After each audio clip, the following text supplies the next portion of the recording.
Avant toute chose, nous allons nous incliner. Nous allons prier le Seigneur. Amen. Je sais que ça a été fait pendant la réunion. Je sais que ça a été fait à l'ouverture aussi de la réunion. Je vais demander à Paris, à mon frère Angelo, de me placer devant le Seigneur et de préparer nos cœurs. Amen. Éternel, une fois de plus devant toi que nous venons, nous voulons t'apporter ces instants devant toi. Ta parole est déjà bénite, éternel Dieu. Amen. Mais nous voulons t'apporter l'auditoire, éternel Sauveur. Ça que tu recherches, c'est un cœur disposé et un cœur qui te recherche. Alors te demandant de bénir ton way, d'y donner les paroles à propos, car il ne connaît pas les cœurs. Mais qui mieux que le Saint-Esprit? Oui, nous voulons voir ta gloire. Manifeste-toi dans le nom puissant du Christ. Ah, ti la gloria, mi Dios. T'apportons le moment le plus important, T'adoramos, Seigneur. Padre. T'apportons le serviteur entre tes mains. T'adoramos, Demandons de le Jesús. diriger, de le conduire. Nombre C'est de toi qui Cristo. connais parfaitement les cœurs. En Tu nombre sais de ce qui est convenable d'être dit ce soir. Bénis Pascal, Seigneur, qu'il soit cet instrument entre tes mains ce soir. Au nom de Jésus, Père. Amen. Béni soit Dieu. Vous savez, je suis habitué à ce que pendant la réunion, il y ait parfois du trouble. Peut-être ça t'a rappelé quelque chose. Que la lumière s'éteint lorsqu'on était dans un chapiteau. Souvent ça arrive. Lorsque j'étais dans un endroit où la parole de Dieu allait être annoncée, il y avait toujours de l'opposition. L'ennemi veut tout faire ce soir pour t'empêcher d'être à l'écoute et de recevoir. Vous savez, écouter, l'ennemi, ça ne lui fait pas peur. Ce qu'il ne veut pas, c'est que tu reçois. Amen. Alors ce soir, ne te trompe pas, ne viens pas simplement que écouter, mais viens recevoir celui qui donne la vie. Amen. Béni soit Dieu, on va faire une lecture. Je suis venu avec un mot de la part de Dieu et j'aimerais le partager avec vous. C'est dans l'évangile de Marc, au chapitre 5,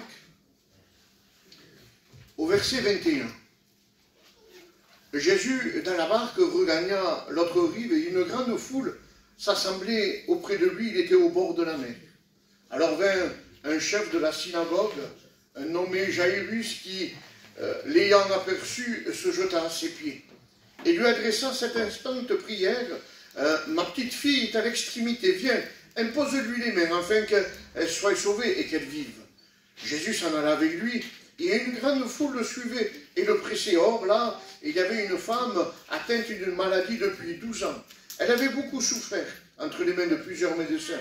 Elle avait dépensé tout ce qu'elle possédait et elle n'avait éprouvé aucun soulagement, mais elle allait plutôt en empirant. Ayant entendu parler de Jésus, elle vint dans la foule par derrière et toucha son vêtement, car elle disait, si je peux simplement toucher ses vêtements, je serai guérie. Au même instant, eh bien, sa maladie s'arrêta et elle sentit dans son corps qu'elle était guérie de son mal. Jésus connut aussitôt en lui-même qu'une force était sortie de lui. Et il se retourna au milieu de la foule et il dit, qui a touché mes vêtements?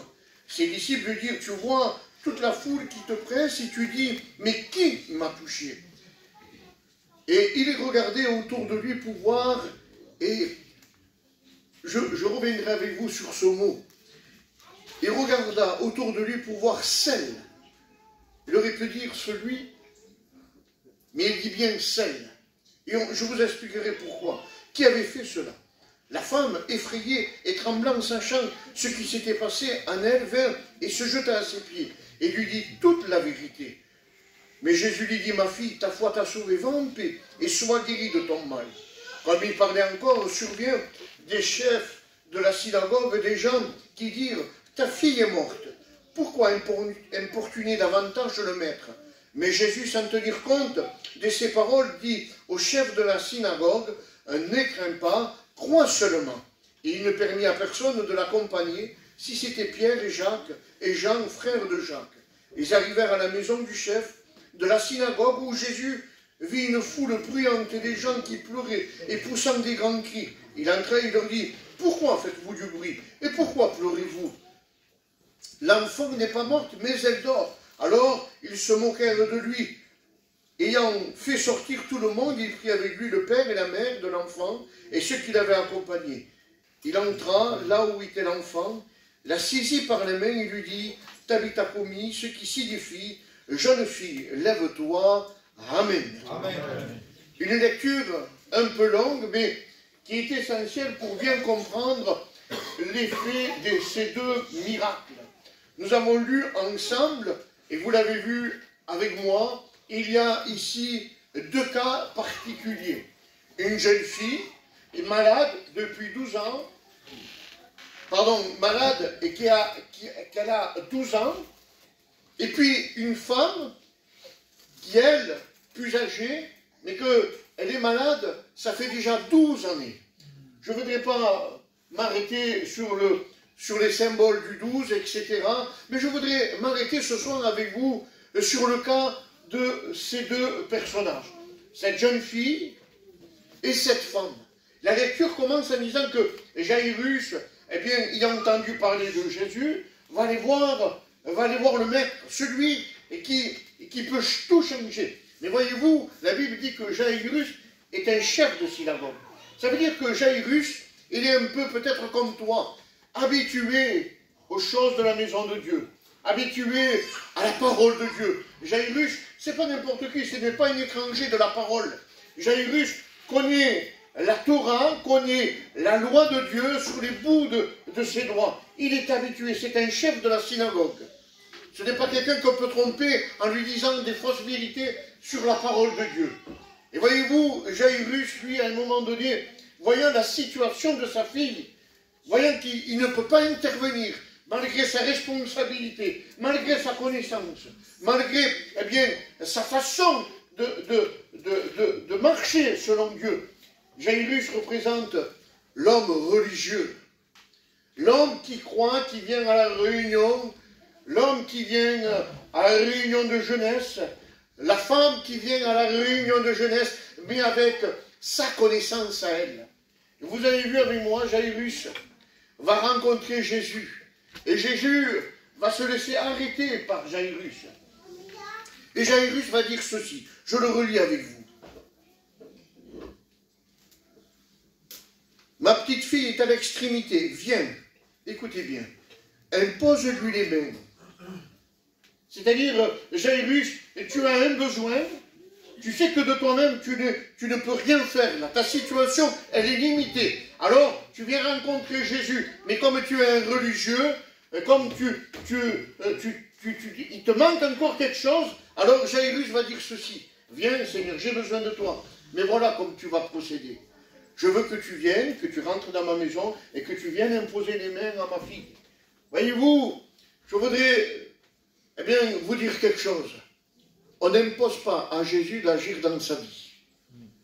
Ce n'est pas à toi de lui dire de quelle manière il doit agir dans ta vie. Et Jairus, lui, il ne le fait pas méchamment, c'est inconscient, c'est un religieux, c'est un homme de synagogue, il a l'habitude de diriger les choses, il a l'habitude de dire, voilà comment ça doit fonctionner. Alors il vient voir Jésus, il dit, voilà, j'ai besoin de toi, mais voilà, écoute, tu me connais, je suis un chef de synagogue, je suis un homme de religieux, je connais la Bible, mais voilà, il faut que tu viennes et que, voilà comment tu vas agir, tu rentreras, tu imposeras les mains, et je sais que ma fille sera guérie. Jairus, c'est un homme religieux qui est sincère. Vous le voyez avec moi dans la lecture, il va se jeter aux pieds de Jésus. Ça voulait dire beaucoup de choses, se jeter à ses pieds. Ça voulait dire de reconnaître que Jésus est supérieur. Quand on se met aux pieds de quelqu'un, c'est de reconnaître sa supériorité vis-à-vis de nous. Et Jairus, tout en étant religieux, reconnaît, malgré les conséquences qu'il peut y avoir dans cette démarche, par rapport aux pharisiens, parce que Jésus n'était pas aimé. Mais Jairus, perdu pour perdu, il s'est dit. Tant pis, je vais me jeter à ses pieds. Peut-être ce soir, quelqu'un d'entre vous s'est dit, tant pis, perdu pour perdu, je vais revenir encore une fois de plus à la réunion de jeunesse. Je sais, je connais la réunion, on va chanter, on va témoigner, on va prier, la parole de Dieu va être annoncée. Mais voilà, Seigneur, moi je veux que tu agisses de telle et de telle manière dans ma vie. Ça ne marche pas comme ça. Jairus avait besoin d'apprendre quelque chose. Je parlais la dernière fois et je disais, le Seigneur n'a pas voulu reprendre Jairus. Le Seigneur, avec compassion et amour, il savait toutes choses. Vous savez, il y a des circonstances dans notre vie qui parfois nous empêchent de voir et d'entendre. Je vous donne un exemple. Quand il y a quelqu'un qui apprend que quelqu'un de très cher à ses yeux est en train de perdre vie, vous pouvez lui parler, vous pouvez essayer de lui expliquer les choses, ça ne passe pas là. Parce qu'il y a de l'agitation, il y a du trouble, il y a du découragement, il y a de la peine, il y a de la tristesse. Et le Seigneur connaissait le cœur de Jairus. Il savait que là, il y avait de l'agitation, il y avait de la tristesse, il y avait comme une peur de perdre sa fille, ce qui était légitime. Alors, le Seigneur, dans tout son amour, va reprendre Jairus d'une manière différente. Et je voudrais te dire ce soir, le Seigneur voudrait te reprendre d'une manière différente. Toi qui es venu dans celui qui a fait cette prière au Seigneur en disant « Il faut que tu interviennes dans ma vie », le Seigneur est capable d'intervenir, mais pas comme toi tu le veux. Il va intervenir de la manière que lui, il veut. Vous savez, il n'y a rien d'hasard avec le Seigneur. Vous croyez que le Seigneur ne savait pas que sur le chemin, en repartant avec Jairus, vous croyez que le Seigneur ne savait pas qu'il y allait avoir une femme qui allait toucher le bord de son vêtement, et que cette femme était malade depuis 12 longues années? Vous croyez que le Seigneur a été pris par hasard? Vous croyez que le Seigneur, eh bien, on a touché le bord de son vêtement par hasard, sans que lui n'était au courant de tout cela? Le Seigneur sait toutes choses. Le Seigneur sait de quelle manière tu es rentré ce soir. Le Seigneur connaît ta vie, connaît ton cœur.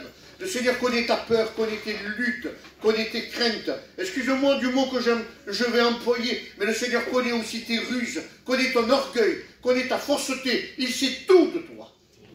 On ne peut jamais limiter la présence de Dieu. Il sait tout. Il dit, la parole de Dieu dit que les yeux de Christ sont comme des flammes. Il voit tout et rien ne lui est caché. Un point noir dans une pièce noire, Jésus le voit. Amen. Voilà que Jésus va faire route avec Jairus. Et nous l'avons lu tout à l'heure, cette femme va arriver ainsi, tout doucement, discrètement. Peut-être c'est ta façon de rentrer ce soir dans ce lieu. Comme le frère vous l'a dit, moi je ne connais pas les cœurs. La plupart d'ici je les connais, mais il y en a beaucoup que je ne connais pas qui sont nouveaux. Mais peut-être ce soir tu es rentré de la manière, comme cette femme, tout discret. Tu ne veux pas que les gens te voient trop, tu ne veux pas que les gens te parlent trop. Tu étais un peu comme gêné, tu as honte. Et cette femme vient au bord, là, tout doucement, par derrière, toucher le bord de son vêtement de Jésus. Et dans ce bord de vêtement, il y a tout un symbole. Et il y avait des franges là au bord du vêtement, et c'était la parole de Dieu, c'était les promesses de Dieu. Et ces franges-là, ils étaient d'un fil blanc et entourés par un fil bleu. Cette femme n'a pas touché n'importe quoi dans son vêtement. Elle est venue saisir la promesse de Dieu, elle est venue saisir ce qui t'est descendu du ciel. Et je voudrais te dire, même à travers ta timidité, ta gêne, je le dis en gitan, la latch, tu peux t'approcher de Jésus. Et ne viens pas toucher une religiosité, ne viens pas toucher une réunion, viens te saisir des promesses de la parole de Dieu. C'est ce que cette femme a fait. Elle savait, cette femme, au plus profond de son cœur, quelle foi différente entre celle de Jairus et celle de cette femme. Jairus savait que le Seigneur pouvait guérir sa fille, mais lui, il mettait ses conditions. Et vous allez voir que ces conditions de Jairus vont être complètement transformées. Et cette femme, elle, au contraire, elle avait peut-être une gêne en elle. Elle avait comme une timidité, comme un obstacle, parce que sa maladie, l'a classée comme impure. Elle n'avait pas le droit de s'approcher des gens. Et lorsque cette femme va toucher le bord de son vêtement, imaginez-vous quelques instants. On s'arrête là et maintenant nous regardons la scène ensemble. Jairus fait route avec Jésus, il est content. Ma fille va mourir, Seigneur, il faut qu'on se dépêche. Nous devons marcher un peu plus vite. Allons-y vite, avant que ça soit trop tard. Et voilà que tout d'un coup, cette femme touche le bord d'un vêtement. Et Jésus se retourne et pose cette question. Mais Seigneur, pourquoi tu poses cette question, puisque tu sais tout? Parce que je veux que Jairus réalise quelque chose. Il veut que ce soir tu réalises quelque chose toi qui es là et qui viens régulièrement à la réunion de jeunesse. Il veut que tu réalises que la réunion n'est pas une religiosité, que la réunion elle est vivante, parce que la réunion repose sur un nom, sur Jésus. Amen. Quand Jésus va poser cette question, mais qui m'a touché? Nous l'avons lu ensemble, je me suis arrêté avec vous en disant, et il regardait autour de lui pour voir celle, une foule tout entière autour de Jésus, un Dieu de gloire. Et Jésus dit, qui est celle qui m'a touché? En disant, je sais qui tu es. Je connais ta situation, je connais ton problème. Je sais qui m'a touché. Et là, il a fait l'esprit par rapport à Jairus. Une femme impure touche Jésus. Jairus, dans sa conscience, ça y est, c'est foutu. Vu que cette femme, elle est classée comme impure, mais maintenant, tout ce que cette femme touche devient impur. Seigneur, comment je vais faire? Mais pourquoi cette femme est venue à ce moment-là pour toucher Jésus? J'avais besoin de lui dans ma maison pour guérir ma fille. Oui, mais tu avais besoin de Jésus, mais tu veux lui poser tes conditions et ça ne marche pas avec lui. Le Seigneur veut agir pleinement dans ta vie. Je veux te dire quelque chose et je veux que tu le réalises vraiment. Le Seigneur est capable d'intervenir dans ton problème, mais si tu le laisses agir comme lui veut. Arrête de vouloir mettre tes conditions devant le trône de grâce. Arrête de mettre tes conditions, de quelle manière le Seigneur doit agir pour intervenir dans ta vie, dans ton foyer, dans ta maison. Et Jairus regarde la scène et dit, ça y est, je suis perdu, Angelo. Mais comment je vais faire? Et puis Jésus se retourne et il dit, qui est celle qui m'a touché? Et puis la Bible nous dit, nous avons lu ensemble, cette femme, encore une fois, à l'image de Jairus, vient se jeter à ses pieds. Et nous l'avons lu, lui dit toute la vérité. Je voudrais te dire ce soir, ne cache rien à Jésus. Et il y a des choses que tu peux dire à des frères, à des pasteurs, mais il y a des choses que tu peux dire qu'avec le Seigneur lui-même. Et il y a des choses que tu peux réclamer à Jésus de tout ton cœur et lui dire, voilà telle situation, voilà tel problème, voilà mon besoin bien précis. Seigneur, il faut que tu agisses. Cette femme va rien cacher à Jésus. Il va lui dire sa situation, il va lui dire son problème. Et le Seigneur va lui dire quelque chose. Ma fille, je voudrais te dire ce soir, le Seigneur est capable de t'appeler ma fille. Je voudrais vous dire à vous, les garçons qui êtes là, le Seigneur est capable de vous appeler mon fils. Parce qu'il a donné sa vie sur la croix. Amen. Et il est ressuscité le 3e jour. Et il lui dit, ma fille, ta foi t'a sauvée. Tu es guérie. Et puis il regarde Jairus et lui dit, allez, on continue Jairus. Et là sur le chemin, Jairus il est en train de s'imaginer, mais comment agir? Moi j'ai demandé au Seigneur de venir et qu'il mette sa main, qu'il lui impose les mains sur la tête de ma fille pour qu'elle puisse être guérie. Mais là c'est difficile. Quelqu'un vient de toucher Jésus et cette femme était impure. Et maintenant Jésus, logiquement, devrait être impur. Oui, mais vous savez, pas avec le Seigneur. Le Seigneur toucha des lépreux et les lépreux étaient guéris. Amen. Le Seigneur, le péché ne lui fait pas peur. Amen. Il est venu pour accomplir et pour délivrer les hommes qui étaient esclaves du péché. Ce n'est pas le péché qui fait trembler Jésus. Il n'y a rien qui fait trembler mon Seigneur. Amen. Ce n'est pas ton problème qui peut l'espanter, ce n'est pas ton problème qui peut le limiter. Le Seigneur est tout puissant. Amen. Et il vient, il fait route. Et si Jairus, peut-être dans sa pensée, se pensait que Jésus, mais comment il va agir? Eh bien, nous l'avons lu ensemble. Il va rentrer dans la maison. Et je voudrais te dire que ce soir, le Seigneur voudrait rentrer dans ton cœur. Et voudrait commencer à faire un nettoyage dans ton cœur, un nettoyage dans ton âme, dans ta vie. Et vous l'avez vu ensemble, lorsque Jésus va arriver devant cette maison, eh bien, il nous dit qu'il y avait des pleureuses, il y avait des gens qui criaient. C'était la coutume par rapport aux Juifs. C'était comme ça que, eh bien, on partageait la souffrance de celui qui était en train de mourir. Et le Seigneur va dire, mais taisez-vous, ça suffit tout ça.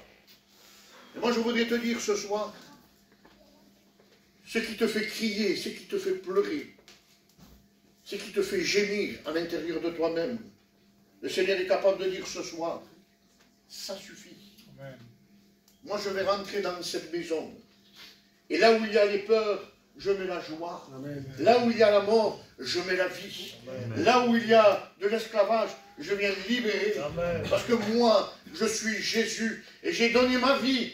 J'ai donné mon sang à la croix. Amen. Afin que celui qui croit en moi ne périsse point, mais qu'il ait la vie éternelle. Amen. Écoutez, je ne sais pas avec quoi peut-être vous êtes tenus dans votre vie. On parlait tout à l'heure avec le frère qui témoignait par rapport à la drogue, aux joints. Peut-être toi, ce n'est pas les joints. Peut-être c'est autre chose par lequel le diable te tient lié. Mais je le crois de tout mon cœur que le Seigneur est capable de briser les liens de l'esclavage dans lequel le diable te tient enfermé. Et rien n'est impossible à Dieu. Amen. Jairus rentre dans cette maison. Jairus va rentrer dans cette maison avec le maître. Et là où il y a la mort fait place à la vie. Et Jairus lui avait demandé à Jésus, parce que c'était sa façon de concevoir, tu poseras la main sur ma fille. Et là Jésus va donner un enseignement. Jésus ne va pas poser ses mains sur la tête de la petite. Il va prendre sa main, il va lui mettre dans la main de la petite. Et là je vous donne encore une belle image de ce qui est la grâce. Lorsque Jésus rentre dans une vie, lorsque Jésus est en train d'opérer un miracle dans ta vie. Quand on donne la main à quelqu'un, c'est pour faire route avec lui. Quand on donne la main à un enfant, c'est pour l'accompagner jusqu'au bout. On ne donne pas la main à quelqu'un qui connaît la route. Il ne peut pas se perdre. Mais le Seigneur te dit ce soir, moi je suis capable de mettre ma main dans ta main. Et ensemble, on va faire une route. Ensemble, nous allons marcher. Et nous allons aller jusqu'au bout, toi et moi. Et ensemble, eh bien, nous allons remporter la victoire. Ensemble, ton nom va être inscrit dans le livre de la vie. Tu vas hériter de la vie éternelle. Et ensemble, nous partirons à la rencontre de Dieu. Amen. Voilà ce que le Seigneur veut faire. Il va prendre la main de la petite. Il la prend dans sa main et il lui dit simplement un seul mot. Jeune fille, lève-toi. Je voudrais te dire, et saisis ça, saisis cette parole comme le vrai miracle dans ta vie. Jeune homme, toi qui es là, jeune fille, femme, homme, vous qui êtes là ce soir, le Seigneur est capable de te dire, lève-toi. Lève-toi, moi je te donne la vie. Lève-toi, moi je te guéris. Lève-toi, moi je te délivre. Lève-toi, moi je te restaure. Mais il y avait une condition. Lève-toi. Voici que cette jeune fille, lorsqu'il va entendre les paroles de Jésus, la Bible dit qu'elle était morte. Peut-être ce soir, quelqu'un se dit à l'intérieur de lui-même, mais moi je ne suis pas mort. Oui, mais la Bible te voit déjà mort par tes péchés. Parce que le salaire du péché, c'est la mort. Amen. Tu parais pour être vivant, mais tu es mort. Et au plus profond de toi-même, tu sais qu'il y a quelque chose qui est mort en nous. Parce que c'est la loi du péché.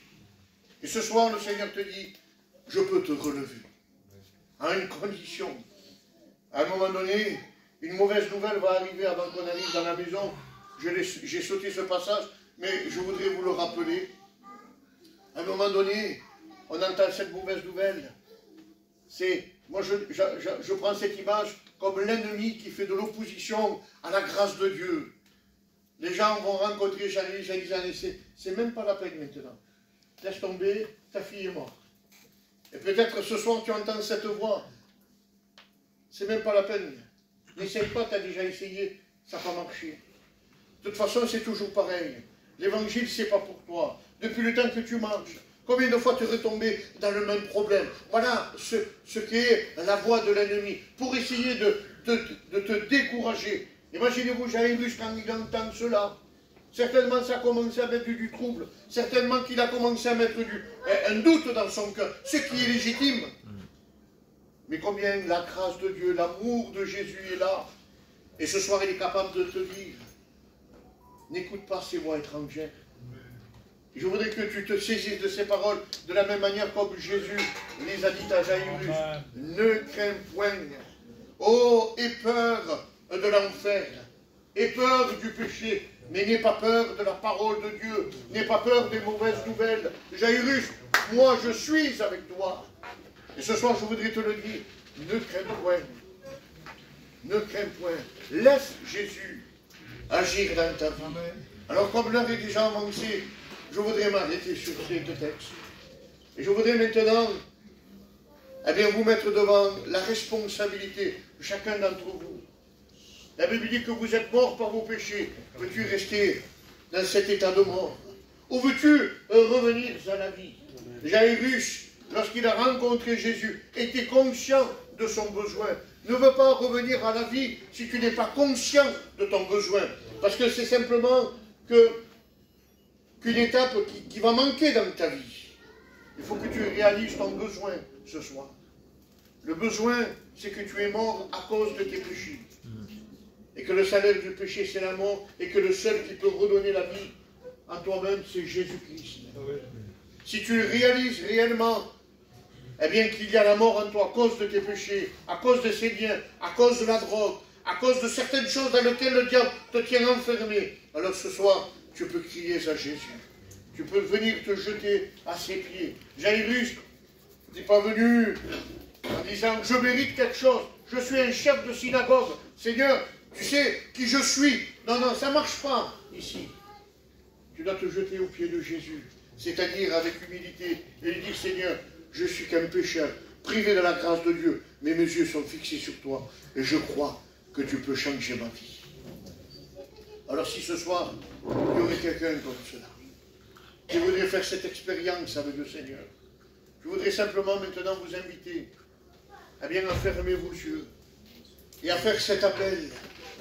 Je ne voudrais pas vous laisser partir avec cet état de mort, mais je voudrais que vous repartiez avec celui qui donne la vie, celui qui guérit, celui qui délivre, celui qui restaure. Écoutez bien, ça va être le moment le plus important. Et c'est là, c'est maintenant que le diable va tout faire pour essayer de t'empêcher de rentrer dans la grâce, dans la bénédiction. Dieu a préparé une bénédiction pour ta vie. Alors, du temps que le frère va nous chanter, je voudrais faire cet appel. Du temps que les chrétiens et les chrétiennes sont en train d'intercéder pour les âmes, je voudrais faire cet appel. Y aurait-il quelqu'un ce soir qui aurait besoin de retrouver la vie comme la fille de Jairus et dire « Seigneur, ça ne va pas dans ma vie, ça ne va plus, il faut qu'il y ait un miracle, il faut qu'il y ait une intervention, j'ai besoin de mettre ma main dans ta main, j'ai besoin, Seigneur, que tu fasses route avec moi, ça suffit. »